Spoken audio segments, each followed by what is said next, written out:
Hello students, मैं समीर कुमार। आज हम लोग एक और प्रॉब्लम सॉल्व करेंगे। डायमेंशनल एनालिसिस का ये लास्ट प्रॉब्लम होगा and then we will move forward towards next chapter. Alright, so चलिए एक प्रॉब्लम देखते हैं क्या है। ये है कि if a centripetal force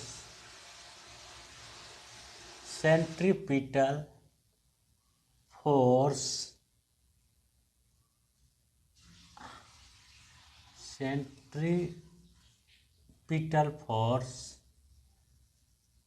if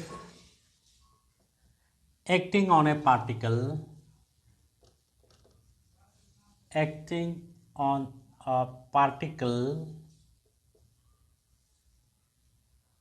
of mass m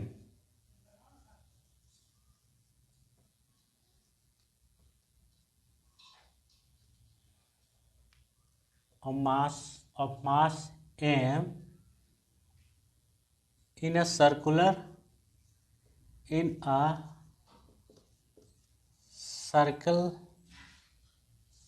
of radius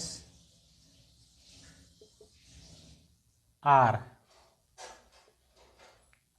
with moving with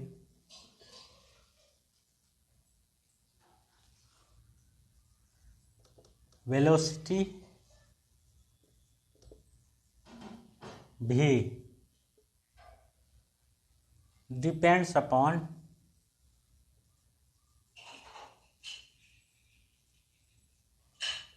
m, v and r, then find the expression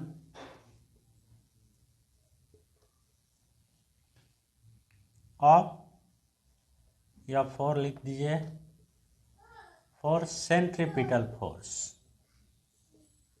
ठीक है, अब यह सेंट्रीपिटल फोर्स क्या होता है अभी हम लोग पढ़े नहीं हैं, लेकिन चूंकि डायमेंशनल एनालिसिस को कंप्लीट करना है तो उसके अंदर में ये एक प्रॉब्लम दिया हुआ है। सेंट्रीपिटल फोर्स क्या होता है हम लोग ज़्यादा कुछ नहीं जानते हैं, बस एक जानते हैं ये एक फोर्स होता है सेंट्रीपिटल फोर्स जो किसी पार्टिकल पे एक्ट करता है जिसका मास m होता है, और ये एक सर्किल पाथ पे इस तरह से रोटेट करता है जिसका रेडियस r हो, और ये v वेलोसिटी के साथ मूव करता है इस तरह से। तो दिया है कि सेंट्रीपिटल फोर्स का एक्सप्रेशन फाइंड आउट करना है जो डिपेंड करता है मास, वेलोसिटी एंड रेडियस पर। ठीक है, तो चलिए हम लोग इसको सॉल्व करते हैं। According to questions, centripetal force depends upon mass। तो हम लोग लिखेंगे F is equal to proportional to the mass। इसका वैल्यू हमें नहीं मालूम है, एज यूजुअल हम लोग एज्यूम करेंगे x। Once again this force proportional to the velocity v, again we will assume y, and once again centripetal force proportional to the r, that is called radius. So again we will assume the power of r is z. So now we will combine all of these equations, then we will get f is equal to k m to the power x, v to the power y and r to the power z.